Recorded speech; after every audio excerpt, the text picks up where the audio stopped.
Ay nako, wala rin siya dito. Baka naman may binili lang. Hoy, yung sinabi ko sa inyo ha, ingat kayo sa dugo-dugo at akyat bahay gang. Mamaya ma-rape kayo. Ay, ang panahon ngayon. Kagabi pa wala si Isabel eh. Sonia, narinig mo ba ako? Ba't di mo ko pinansin? Paalis na ako, kayo magpapapasok ha? Oho. Alam mo yan si Isabel, pag may problema kami noon, nagpapalipas siya ng gabi sa kaibigan o kaya sa hotel. Pero wala naman ako kaming problema ni Isabel eh. Kailan pa hindi umuwi ang misis mo kamo? 2 araw. Hindi ba sinabi na namin sa'yo kanina pa? Asan ba superior nyo? Siya ang gusto namin makausap. Mother, baka naman nagtatago lang dyan ang anak ko. Wala po talaga. Sige, salamat po. Kahit tumayo ka ng tumayo dyan at titigan mo yung litrato, hindi rin naman babalik si Isabel eh. Gusto mo bang kumain? Magpapahain ako kay Sonia. Ako ipapahinga ko lang to, tapos babalik ako ng ospital. Sa lahat pa naman ng ayoko, nalilate. Baka naman kasi kung napapano na si Isabel eh. Una-una buntis pa siya. Napuntahan na natin ang lahat ng pwede niyang puntahan.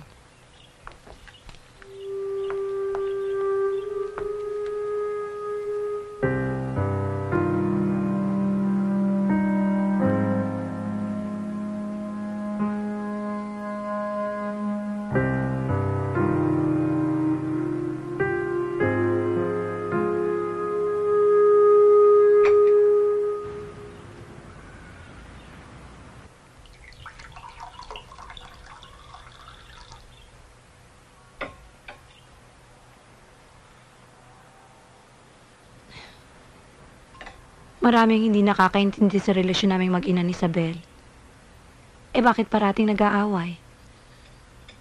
We love each other very much, pero kailanman, we never understood each other. Maski nung bata pa siya, pag nagkaharap kami, salpukan agad. Siguro sa past life namin, magkaaway kaming mortal. Strange, hindi ba? Ang lumabas sa sinapupunan mo, ang kaaway mo.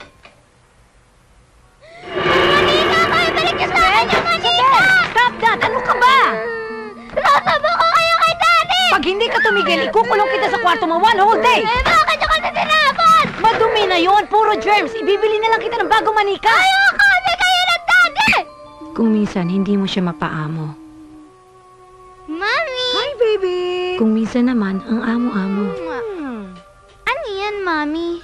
Ito, nililista ko yung mga batang napaanak ko na. 234 na sila.